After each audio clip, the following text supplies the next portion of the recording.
পাটোয়ারি একটু গরম বক্তব্য দেয়, মাঝে মাঝে অনেকের কষ্ট হয়। সে নরম সুরে বলেছে, আমি আর গরম বক্তব্য দিব না, কোনো বক্তব্যই দিব না, শুধু আলিফের চোখটা ফিরিয়ে দেন মাননীয় প্রধানমন্ত্রী।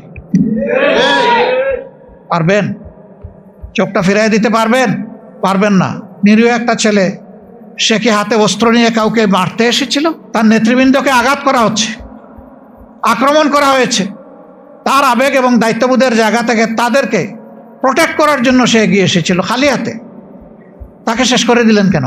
এই নির্বাচন হওয়ার পরে দুঃখজনক, বর্তমান সরকারি দলের হাতে আমার 4 জন সহকর্মীকে জীবন দিতে হয়েছে। কেন এটা শুনতে হবে? কেন এটা দেখতে হবে? জায়গায় জায়গায় হামলা শুরু হয়েছে, মামলা শুরু হয়েছে। আশ্চর্য! আপনারা মারলেন, মব সৃষ্টি করলেন, লোকদেরকে বন্দি করে রাখলেন, চোখটা কেড়ে নিলেন, তারপরে আবার উল্টো তাদের উপরেই মামলা দিলেন। কি মামলা? যে তারা আইফোন ছিনতাই করেছে। ধন্যবাদ, অন্তত একটা দামি ব্র্যান্ডের ফোনের ব্যাপার বলেছে। তারা সেখানে আইফোন ছিনতাই করতে গিয়েছিল।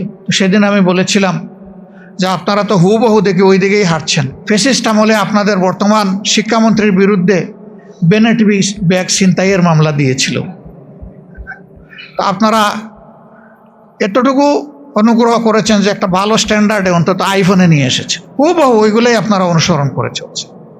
কোন জিনিসটা বাদ দিলেন আপনার? এখানে আমাদের মধ্যে একমাত্র বর্ষিয়ান রাজনীতিবিদ ডক্টর কর্নেল অলি আহমদ বিক্রম, তিনি আফসোস করে বলে গেলেন যে এখন রাজনীতিতে ইকরামিকে প্রমোট করা হচ্ছে, অশালীনতাকে প্রমোট করা হচ্ছে। বর্তমান সরকারি দলে যারা আছেন তারা 17.5 বছর আমাদের মতোই মজলুম ছিলেন। আমি তাদেরকে একবার অনুরোধ করব, জাতির উপরে এই যে জুলুমের পাহাড় নেমে এসেছিল, এই ক্ষেত্রটা কেন কিভাবে প্রস্তুত হয়েছিল তারা যেন একবার চিন্তা করেন। তারা যেন চিন্তা করেন 17.5 বছর বাংলাদেশের মানুষ, বিশেষ করে সেই সরকারের বিরোধী যারা ছিলেন, বিরোধী রাজনৈতিক মতবাদে যারা বিশ্বাস করতেন, তারা সহ সমস্ত আলিম ওলামা, সাংবাদিক মহল, সুশীল সমাজ, ব্যবসায়ীরা, সাধারণ মানুষেরা, শ্রমিক জনতারা, তারা কেমন ছিলেন তারা যেন একটু চিন্তা করেন। তারা নিজেরাই বলেছেন তাদের সময় কেটেছে পাট খেতে, ধান খেতে। এখন হঠাৎ করে আল্লাহ তাআলা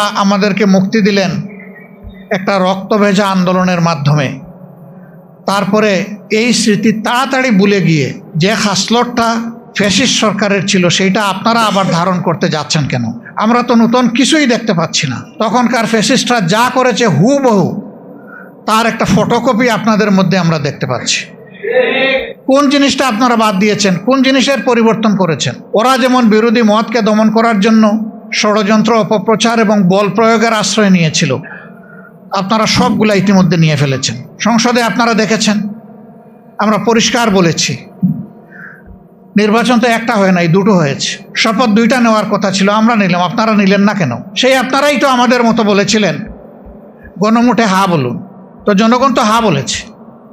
70 ভাগ মানুষ হা বলার পরে জনগণের এই অভিপ্রায়কে আপনারা অপমান করছেন, অগ্রাহ্য করছেন কেন? 71-এর যুদ্ধ কেন হয়েছিল? বেসিক 2টা কারণ ছিল। একটা ছিল বৈষম্য, আরেকটা ছিল জনগণের ভোটকে সম্মান না দেখানো। এখন হুবহু দেখি তাই সব কিছু, কোনো বেশ কম দেখতে পাচ্ছি। জনৈক শামসুল আলমের কথা এখানে বলা হয়েছে। নাসির উদ্দিন পাটোয়ারি বলেছেন যে তিনি বিএনপির র্যাঙ্ক অ্যান্ড ফাইলের একজন অ্যাক্টিভিস্ট। তাকে কোথায় নিয়ে বসালেন? নির্বাচন কমিশনের অতিরিক্ত সচিব হিসাবে বসালেন। 1 বছরের জন্য আপনারা চুক্তিভিত্তিক তাকে নিয়োগ দিয়েছেন। আপনাদের মতলব আপনারাই ভালো জানেন। তবে এই 1 বছরের ভিতরে গুরুত্বপূর্ণ অনেকগুলো নির্বাচন হবে। যেই লোক তার দলের জন্য জানপ্রাণ দিয়ে কাজ করেছে সেই লোককে একটা নিরপেক্ষ জায়গায় আপনারা পাঠিয়ে, অথচ শেখ হাসিনার হাতে 14 সালের নির্বাচন, 18 সালের নির্বাচন, 24 সালের নির্বাচনের জেনোসাইড হয়েছিল। 14 নির্বাচনে বলা হয় সেখানে অবুজ নিরীহ প্রাণীরা গিয়েছিল, মানুষ ভোট দিতে যায় না। 18 সালের নির্বাচন ধৈর্য ধরতে পারে নাই, নিজেদের কর্তৃত্বে নিয়ন্ত্রণে সব কিছু থাকার পরেও নির্বাচনের আগের রাতেই সব কিছু সাবাড় করে ফেলেছিল। এই জন্যে অত্যন্ত ইনোসেন্ট একটা কান্ট্রি, কিন্তু বিশ্বে পাওয়ারফুল। তাদের বাংলাদেশি রাষ্ট্রদূত বলেছিলেন যে এটা মিডনাইট ইলেকশন, জনগণও তাই বল। আর 24 সালে এসে আমিডামি করলেন। এই নির্বাচনগুলোকে জাতি ঘৃণা ভরে প্রত্যাখ্যান করেছিল, কিন্তু আবার সেই একই আয়োজন আমরা দেখতে পাচ্ছি। মনে রাখবেন, হিস্ট্রি রিপিটস ইটসেলফ। সূর্য কিন্তু মাত্র একদিন পূর্ব দিকে উঠে না আর একদিন পশ্চিম দিকে ডুবে না, প্রতিদিন উঠে, প্রতিদিন ডুবে। সূর্য যখন উঠে তখন শক্তিমত্তা নিয়ে উঠে, দুপুর পর্যন্ত মারাত্মক বীরত্বপনা থাকে, তার ঝাল থাকে অনেক, কিন্তু দুপুরের পর থেকে তার পতন শুরু হয় এবং শেষ পর্যন্ত গিয়ে সে ডুবতে বাধ্য হয়। কারো সূর্য মাথার উপরে দুপুরবেলা স্থির হয়ে থাকবে না, থাকে নাই অতীতে, আগামীতেও থাকবে, এই কথা চিন্তা করার কোনো কারণ নেই। তবে হ্যাঁ, যদি কোনো সরকার জনগণের অভিপ্রায়কে সম্মান করে চলে, তাহলে সেই সরকার মানুষের মনোজগতে শক্ত আসন বা ভিত্তি গড়ে তোলে। আর মানুষের অভিপ্রায়কে যারা অপমান অগ্রাহ্য করে, জনগণ তাদের অন্তর থেকে তাদেরকে ঘৃণা করে প্রত্যাখ্যান, এমনভাবে প্রত্যাখ্যান করে যে শেষ পর্যন্ত এই সৎসাহসটাও থাকে না যে নিজের দেশে আমি থাকি, আমি ফেস, দেশ ছেড়ে পালাতে বাধ্য হয়। আমরা একটা মজলুম সংগঠন, আপনারা জানেন 24 সালের 1 আগস্ট আমাদেরকে নিষিদ্ধ ঘোষণা করা হয়েছিল। আমরা এটাকে সাথে সাথে প্রত্যাখ্যান করেছিলাম। আমরা ধন্যবাদ জানাই, সেই দিন বিএনপিও এটাকে প্রত্যাখ্যান করেছিল, আমাদের সমস্ত গণতান্ত্রিক ধারার দলগুলো প্রত্যাখ্যান করেছিল, এলডিপি করেছিল। সম্ভবত সবার আগে এর প্রতিবাদ করেছিলেন ডক্টর কর্নেল অলি আহমদ। একে একে সবাই করেছে। আমরা সবার কাছে কৃতজ্ঞ, ঋণী, এটাই গণতন্ত্রের চেতনা।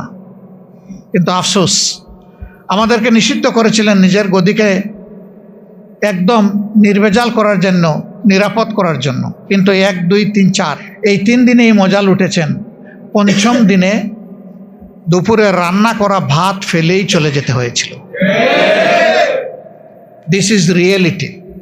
এখানে আমাদের কোনো হাত নাই, সমস্ত হাত আল্লাহ তাআলার কুদরতের হাত, মহাশক্তিশালী আল্লাহর হাত। এই আল্লাহর উপর যাদের বিশ্বাস আছে, কোরআনের ওই আয়াতের উপর যাদের বিশ্বাস আছে, তুতিল মুলকা মান তাশা ওয়া তানজিউল মুলকা মিম্মান তাশা, তারা যেন ভুলে না যায় যে সমস্ত শক্তি, কর্তৃত্ব মানুষের হাতে নয়, আল্লাহ তাআলার হাতে। মজলুমের আহাজারি যখন বাতাসকে ভারী করে ফেলে, আল্লাহ তাআলার সাহায্য তখন জমিনে নেমে আসে। মজলুম ছিলেন, এখন জালিম হতে যাচ্ছেন কেন? একটা ইনোসেন্ট ছেলে আলিফ, আমি তাকে দেখতে গিয়েছিলাম হসপিটাল। তার মা মানসিকভাবে ভারসাম্যহীন, বাবা অ্যাক্সিডেন্ট করে ওকেজো পড়ে আছেন বিছনায়, একটা মাত্র ভাই, সেও খুব সাউন্ড মনে হলো না। এই ছেলেটা ইন্টারমিডিয়েট পরীক্ষার্থী আগামীতে, সে একাধারে লেখাপড়া করে, টিউশনি করে, তার পরিবার চালায়। এই ছেলেটাকে রড দিয়ে পিটিয়ে তার চোখ শেষ করে দিলেন, দুনিয়া দেখার আলোটা নিভাই দিলেন। তো চোখ তো শেষ করেছিল, শেষ হাসি না, আপনারা আবার শুরু করলেন কেন? হ্যাঁ, একজন তো প্রমোশন পাইতে পাইতে সচিব হয়ে গেছে। সচিব হওয়ার জন্য এখন আর বিসিএস কোয়ালিফাই করা লাগবে না। সচিব হওয়ার জন্য দলীয় একটা পদ থাকলেই হবে। সচিব হওয়ার জন্য আজগুবি কিছু কথাবার্তা, বয় বক্তব্য, অন্যদেরকে হেয় করে, ক্যারেক্টার অ্যাসাসিনেশন করে কিছু প্র্যাকটিস করলেই, আর ধাপে ধাপে প্রথমে অ্যাসিস্ট্যান্ট কমিশনার, তারপরে আস্তে আস্তে ডেপুটি কমিশনার, এরপরে জয়েন্ট কমিশনার, মানে secretary, joint secretary, additional secretary, secretary, এত কষ্ট করা লাগবে না। শর্ট কোর্স, মাত্র 3 মাস প্র্যাকটিস করলে হয়ে যাবে। মনে রাখবেন, দুধ কলা দিয়ে যদি কাল সাপ পুষেন, একদিন সেই সাপের সুবলে আপনার জীবনও যেতে পারে। মনে রাখবেন, এরা কারো নয়। এরকম আচরণ যারা করে, যেই করুক, আমি কারো পার্টিকুলার নাম নিতে চাচ্ছি না, এরা আসলে মতলববাজ, এরা তাদের নিজের, এবং এরা সমাজকে ডুবায়, নিজেও ডুবে। আগের সরকারের একজন মন্ত্রী ছিলেন, তিনি কিছু বললেই মানুষ তার নামে বলতো হাসাও কি জানি একটা বলতো। তা আপনারা তার রিপ্লেসমেন্ট দিচ্ছেন, সেইটা করছেন। এই বাংলাদেশ তো এটা দেখার জন্য এত রক্ত দেয়নি 24-এ। আমরা একটা অঙ্গীকার নিয়ে, জনগণের একটা আকাঙ্ক্ষাকে লালন করে আমরা বাঁচতে চাই। আমাদের অঙ্গীকার 24 আমরা বৃথা যেতে দেব না ইনশাআল্লাহ। জুলাইকে আমরা হারিয়ে যেতে দেব না ইনশাআল্লাহ। জুলাইকে সব কিছুর বিনিময়ে বাঁচিয়ে রাখবো। কারণ জুলাই এসেছে মূলত বৈষম্যকে মুগুরের আঘাত দেওয়ার জন্য। বৈষম্য আর চলবে না বাংলাদেশে। তাইলে এই বিলটা আগে করলেন। জনগণকে কেন আপনি আন্দোলনের পথে ঠেলে দিলেন? কেন এত হরতাল অবরোধের প্রয়োজন হলো? কেন জানমালের ক্ষতি হলো? কেন হাজার হাজার মামলা হলো? এই পানিটা গুলা করার তো দরকার ছিল। এবারও তারা নিজেরাই তাদের 31 দফার প্রথম দফায় সংস্কারের কথা বলেছে এবং নিজেরা ইলেকশনের সময় দাবি জানালেন। এখন সেটাই তারা মানেন না। এখন তারা বলেন যে এটা সংবিধানে নাই।